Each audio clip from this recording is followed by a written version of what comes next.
जय श्री कृष्णा। गीता स्पंद के इस अंक में आपका स्वागत करते हुए चलते हैं इस श्लोक की तरफ जिसमें योग की बात 2 बार आती है, मतलब संदर्भ आता है योग का।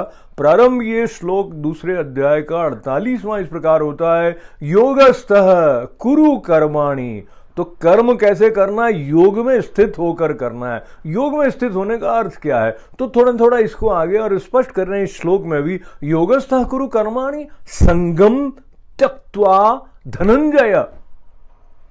योगस्थः कुरु कर्माणि संगम त्यक्त्वा धनंजय, मतलब आसक्ति का त्याग कर। आसक्ति कैसी? सिद्धि और असिद्धि से संबंधित जो भाव मन में होता है, जो एक विशेष आग्रह, एक विशेष प्रकार के परिणाम के साथ में जुड़ जाता है, ऐसा हो जाएगा। वो शेख चिल्ली वाली स्थिति में भी ले जा सकती है मनस्थिति।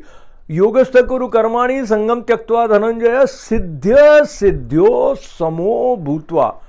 तो कह क्या रहे हैं भगवान कि सिद्धि हो या असिद्धि हो उसमें समान रहना। हालांकि दूसरी तरफ हम ये भी सुनते हैं कि यत्र योगेश्वर कृष्णो यत्र पार्थो धनुर्धर तत्र श्री विजयो भूतिर ध्रुवा नीतिर मतिर मम। जहां कृष्ण और अर्जुन होंगे वहां पर निश्चय ही विजय होगी, ये निश्चित मत है।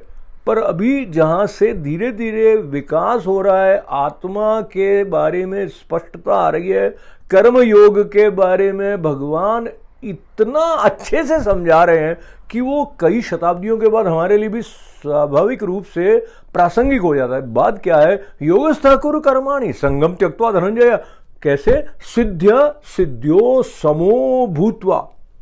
तो सिद्धि और असिद्धि में समान जो रह सकता है, उसके मन में किसी प्रकार का विचलन नहीं है। उसके सामने जो कर्म करने के लिए रख दिया गया है, जो उसने निश्चय कर लिया है, वो उसमें पूरी तरह समर्पित होते हुए किसी प्रकार की कल्पना के द्वारा अपने ध्यान को इधर उधर भटकने देगा नहीं। तो फिर भगवान ने अंतिम जो खंड है इस श्लोक का, उसमें कहा समत्वम योग उच्यते। तो सम पर रहना जो है वो योग कहलाता है, या यूं कहते हैं कि वो सर्वश्रेष्ठ योग है। कौन सा सर्वश्रेष्ठ योग है? कि सम पर रहना है। सम पर रहने को हम नीरसता के साथ जोड़कर न देखकर अपनी संपूर्ण ईयत्ता को लेकर, अपनी समग्रता को लेकर जो कार्य कर रहे हैं उसके साथ एक में होने की भाव को जागृत करने के साथ जोड़कर देखेंगे तो आनंद आएगा। समत्व है तो फिर सबके साथ अपनापन भी है, अपने कर्म के साथ अपनी पूरी शक्ति से जुड़ जाने की पात्रता हमारे लिए सुलभ हो गई है।